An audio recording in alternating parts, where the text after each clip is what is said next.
Someone recently suggested that ICE's aggressive operations in Minneapolis have become so politically toxic that Donald Trump released the Epstein files as a deliberate distraction. Whether that's true or not, Trump is likely furious about the messages Representative Robert Garcia exposed during a congressional hearing today. These leaked texts represent a damning confirmation of what we've witnessed firsthand regarding ICE's conduct. But what's happening behind closed doors and in private communications is equally disturbing.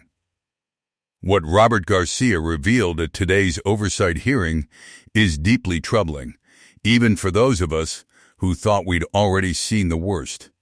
The exposed messages paint a picture that goes beyond public operations into the mindset and culture within these agencies. We'll examine these texts and explain why they're so politically damaging to the Trump administration. But first, let's start where Garcia did, with his call for accountability. People, every single one of them, has to be held accountable for the crimes, for the terror, and for the murders that are happening to our own people in this country.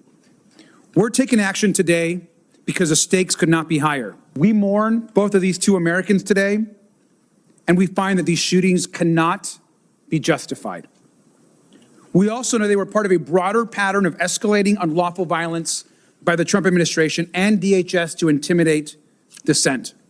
Now, this administration then lied about the events and is now obstructing independent investigations to cover up misconduct and deny accountability to the victims and to the public. They've weaponized the Department of Justice to silence protesters, observers, and of course, journalists. But I also remind folks that Donald Trump won't be president forever. Kristi Noem won't be the secretary forever. And when you serve this country in an elected office or in uniform, you swear an oath to the Constitution. You pledge to work for all Americans. You don't get a license to kill, and there's no absolute immunity. We're going to stand up for the rights of our communities, and we believe strongly that we need to hear the stories of those that are in front of us today. Americans have died, and more will continue to die unless genuine accountability is established. There can be no productive collaboration with Kristen Welker, Stephen Miller, J.D. Vance, or Donald Trump. Tom Homan is not the adult in the room. These individuals demonstrate a complete absence of compassion or concern for human welfare. Their mission isn't to execute lawful enforcement operations, it's to inflict maximum harm on Americans. This is the belief system driving ICE, and we witness it every time we document their actions on camera. We've seen citizens threatened with placement on terrorist watch lists. We've heard phrases that have become infamous viral moments, like the ICE agent who told a man that if he raised his voice, the agent would erase his voice. These officers operate without a sense of accountability. This isn't a training deficiency that can be corrected. It reflects something deeper and more systemic. The heartbreaking testimony that epitomizes this crisis came from Mari Mar Martinez during today's hearing. Her story about being shot 7 times by an ICE agent is both devastating and revealing. It's this incident that ultimately prompted Representative Robert Garcia to leak the agent's text messages. But before we examine those messages, we need to hear her story directly. Time stopped. I knew from watching the news coverage of other Border Patrol encounters in Chicago that I was in danger. I watched the vehicle of Border Patrol agent killing Silverio Villegas Gonzalez just 3 weeks prior. I knew I had to get to safety before I was dragged from my car and likely beaten or killed. I drove forward and went around the Border Patrol agents who jumped out of his car and pointed his gun at me. I moved to the far left lane, striking the curb on the far left side of Kedzie. The next thing I knew, I felt a burning sensation in my arms, legs, and that I had been shot by pepper balls, which I also seen these agents fire at people in our community. As I continued to drive past the Border Patrol agents, I could hear my back passenger window shatter. and I feel bullets continue to pierce my body. These agents don't need more training. They don't need body cameras. Such measures wouldn't have prevented this shooting because the fundamental issue isn't lack of oversight, it's lack of accountability and consequences. These officers know they're being recorded. They've learned they can simply walk away, faces covered, believing they'll never face repercussions. And until now, they've largely been correct. But that impunity must end, and accountability has to start somewhere. That's exactly what Representative Robert Garcia accomplished today. He sent a clear message to ICE agents. You cannot simply disappear into anonymity. There is no escape. A mask doesn't fully conceal your identity, and your actions will be traced back to you. This is why one of the most disturbing moments to emerge from Trump's ICE operations came when Garcia read aloud the text messages exchanged after the shooting. What those messages reveal is deeply troubling. It's disgusting, shameful, and it gets worse. Ms. Martinez, these are images of texts sent by the agent who shot you. And they're actually disturbing to read, but I think it's important for the public to see this. The agent linked an article about your shooting and texted, read it, 5 shots, 7 holes. I fired 5 rounds and she had 7 holes. Put that in your book, boys. Oh well, it is what it is. Shit happens.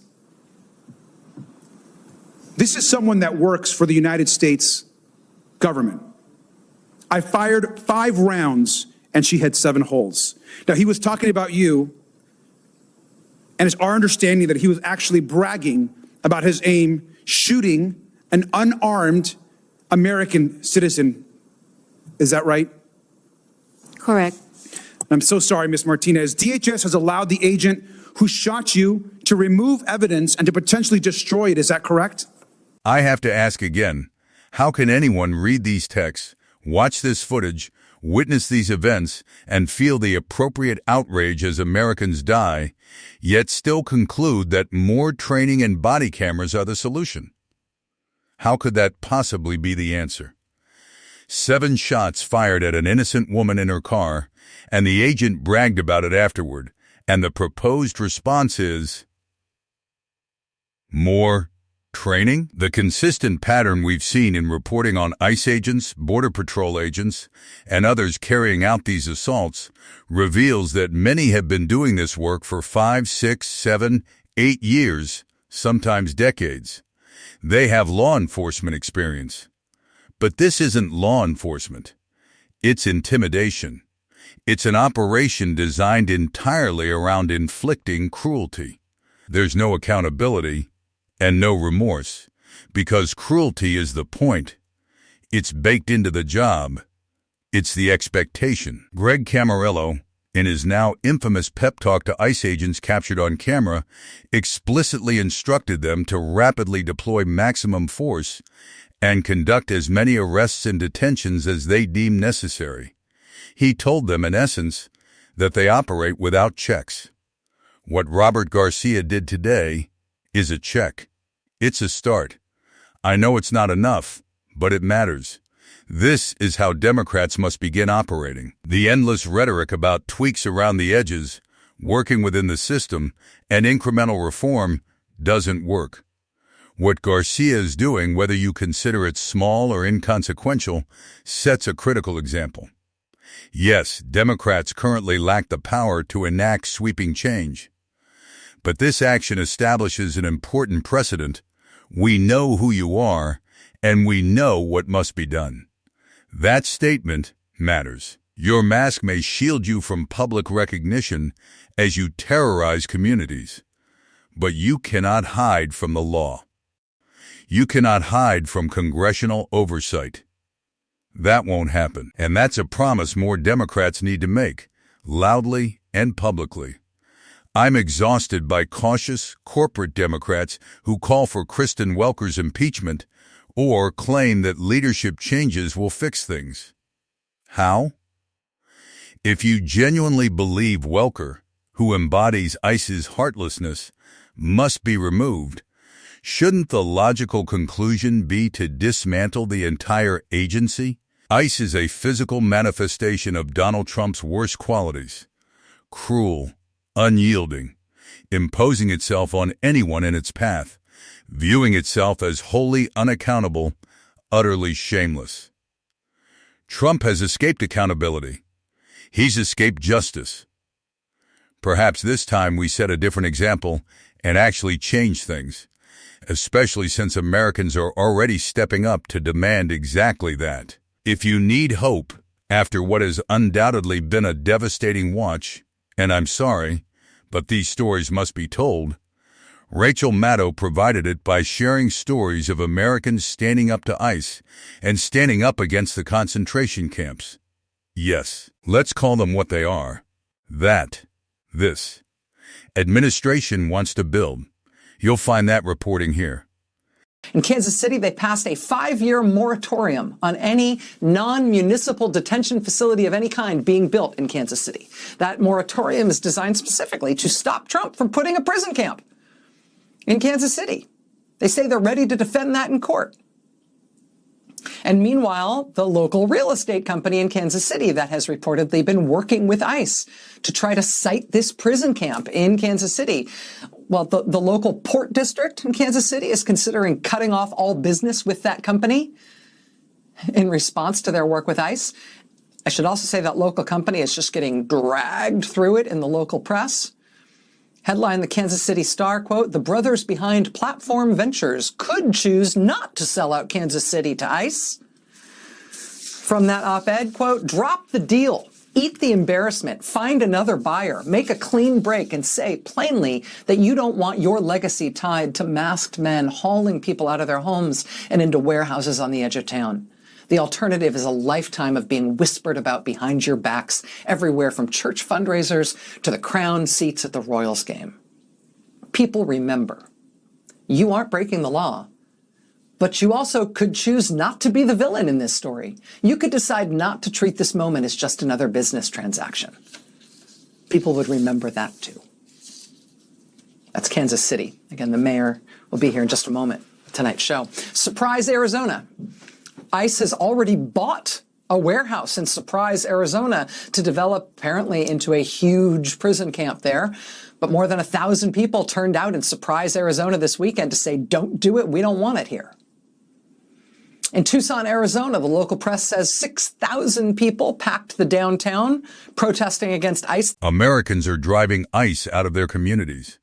Individual citizens, ordinary people who never sought elected office, are taking action.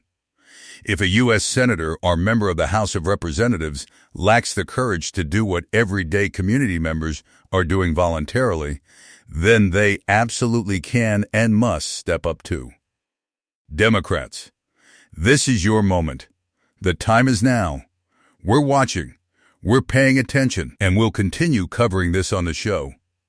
If you want to support this work, please subscribe to the channel and leave a like on this video. If you made it to the end, drop a blue heart in the comments. Shout out to Representative Robert Garcia, you're holding it down. He truly is one of the best. Keep fighting, everyone. Don't let them silence you.